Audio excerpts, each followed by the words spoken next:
What is going on, everybody? Welcome to the Go Lead Everything podcast. Phil here, and it is the second day I've tried to record in the new house. I actually tried to record yesterday and had some audio difficulties. We have completely switched where we're at.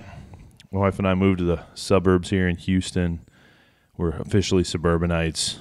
Went on a little 2-week hiatus because we just needed to focus on some other things, and that's okay. I want y'all to know I've been feeling guilty because I know I've gotten some great feedback from some of you that you're getting value from some of these things we're doing. We've kept up with the weekly podcasts, but I feel guilty when I don't put content out anymore. It's odd, but I want you to know it's okay to take some time for yourself and do what you need to do. And my dog, Moose, is right here. He's going to make a cameo. Come here, buddy. What do you got for the podcast today, huh? He's breathing hard. He's crazy. He's got the zoomies. He's a good dog. But we're enjoying the new house. We moved just last week. Been a lot going on. There's tons going on with our corporate work. There's tons going on with our side business. With the move, it's just been absolutely crazy. We've had some family members battling illnesses that we've been dealing with, so that's been a little bit crazy. But overall, it's been great, and I got some really great feedback from another coworker today that, or actually it was yesterday, but it was somebody that's been listening to the GLE podcast, and I'm always thrilled to hear from you when you're getting value out of the GLE podcast, and wanted to share with you a little something that he was asking me about. And this individual is super sharp, awesome individual. I'm thrilled to have him in my network, and was thrilled that he was getting some value out of the podcast. He was asking me about speed reading, and that's something I'm passionate about. I've talked about it before. If y'all want some tips on speed reading, go ahead and go to goleadeverything.com, click find out more, and feel free to schedule time with me. I'm happy to share the little that I do know about it. But if you're not familiar with the concept, probably can triple or quadruple your reading speed in maybe one conversation. There's some additional practice and techniques and things that are going to just take time. But overall, it's really, speed reading is really a mentality towards reading that is different than we were trained to do as children, most of us at least. So I was thinking about how I would explain speed reading, and I grabbed a book. You can notice my bookcase over here. I haven't even gotten the books out from the move yet. I got them in boxes still, but I grabbed the first book on there, and it was A Gentleman's Guide to Toasting, edited by Dave Fulmer, Gentleman Jack Toastmaster from the Jack Daniel Distillery. And man, I just love the concept of toasting. It aligns really closely with stand-up comedy. I think there's so many opportunities for giving a good toast and things that you can communicate when toasting. I've had the opportunity to be a best man multiple times and give some longer rehearsed toasts. Definitely my advice for you folks, if you are giving a long speech / toast, do not wing it. You must prepare. That is the biggest thing I see when, people that aren't familiar with getting up in front of people and performing and giving a toast, a speech like that. You don't see how much that they have prepared.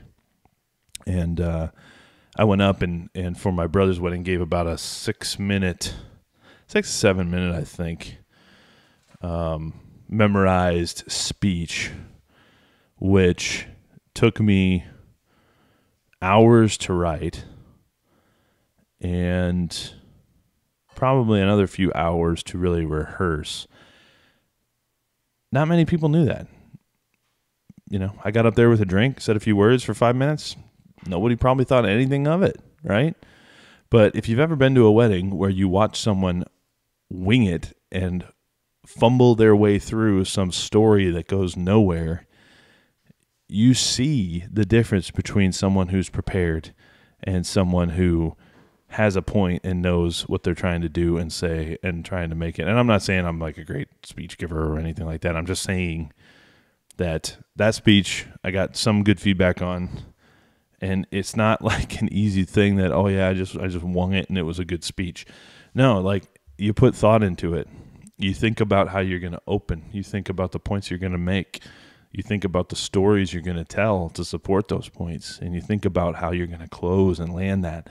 And where I've seen myself do well in corporate, in meetings and things, I've prepared to the point where I have those openings, those closings, those points, stories, all the way through that have enabled me to be effective. And even oftentimes, the most important thing with setting up anything is the premise. And this is what you'll hear stand-up comedians talk about, is how important it is to set up a good premise that the audience can relate with and can understand. Because if a joke is funny, as long as the audience understands the premise of the joke, then they will get the joke. The joke will land. It will be funny because it is funny. It's an inherently funny joke that's been proven out. So it's their job to make sure they set up that premise correctly. But man, A Gentleman's Guide to Toasting, such an interesting book, and I'll read through the intro just because I find it so interesting, and I want to share a little bit of it with you. You can look into it on your own. I may share a couple of these toasts too, which are kind of interesting. But there are those universal gestures that have a rare magic to lift us and mark the simplest of moments as special. A tender kiss, a warm ovation, and a well-offered toast. Of the three, the toast is the most mysterious. A toast is all at once a poem, a public prayer, a proverb, a secret sentiment, a roast, a bit of wit, and a veritable verbal badge of social facility. Which is to say, a good toast is hard to find. And so this gentle guide. The civilized and genteel art of toast giving is appropriately as old as civilization itself. And like most symbols of civilization, Venus de Milo, Aristotelian logic, and wrestling, toasting goes back to the ancient Greeks. In the days before tamper-proof packaging, the Greeks began the practice of drinking to one another's health and welfare. It was a good faith gesture designed to excuse the nasty Greek habit of spiking the punch with poison. Later, the Romans refined the custom by improving upon the palatability of the potables of the period.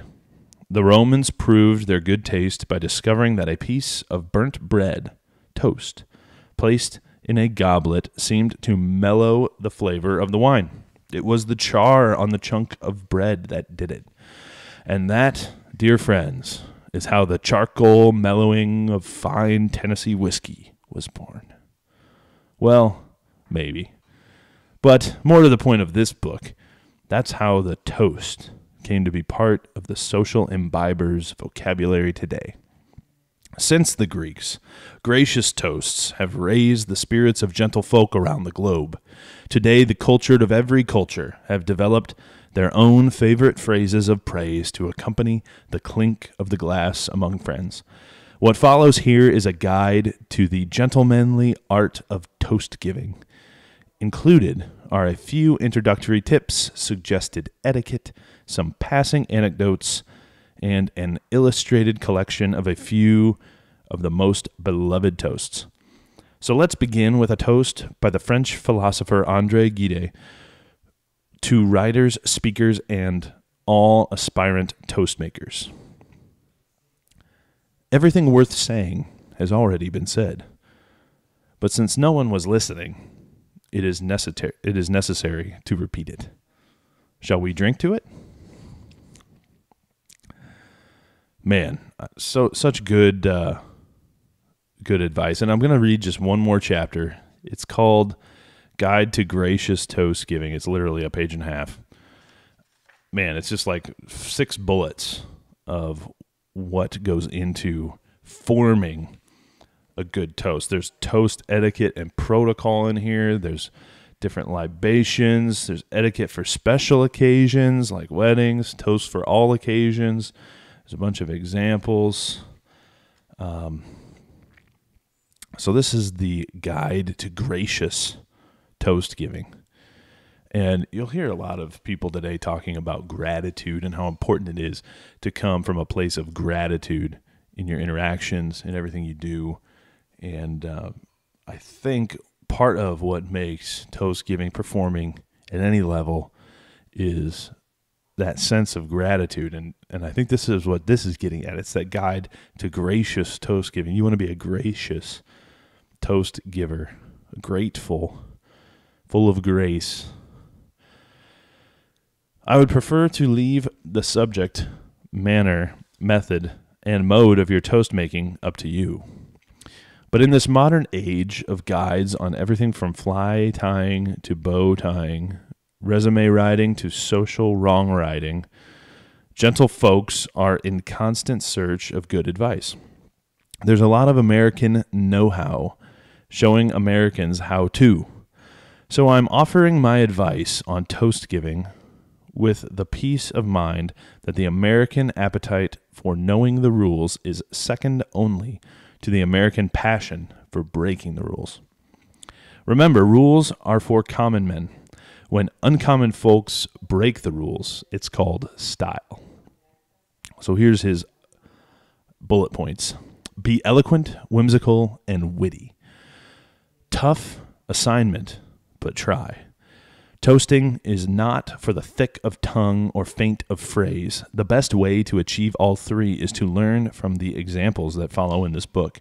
Remember, it's impossible to put your foot in your mouth if you keep the latter closed.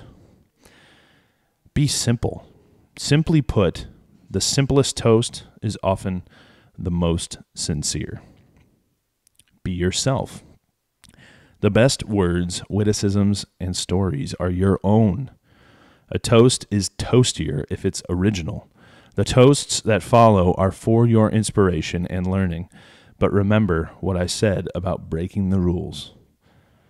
Be brief. Brevity is the soul of wit, not to mention the heart of hospitality. The well-turned toast is terse. As the great Toastmaster General of the United States, George Jessel, observed, if you haven't struck oil in your first 3 minutes, stop boring. Be prepared. A toast is a public speech in miniature. As such, the best toast is well prepared and painstakingly practiced. If you want to sound spontaneous, rehearse first. Be done. Lead your audience gracefully into your conclusion by using any or all of the generally accepted toast terminating gestures. Finish with a verbal flourish, raise your glass, clink with a partner, and take a sip. Man, I can't tell you how applicable those bullets are to just about any sort of public performance, speech, toast, telling a joke, whatever. And I really love those last three. Be brief, be prepared, and be done. So many people I hear and see are, one, not brief, they're not prepared, and they'll just keep talking. They've made their point, and they choose to continually just keep going. Again, I'm probably guilty of this sometimes too. I'm not pointing the finger here.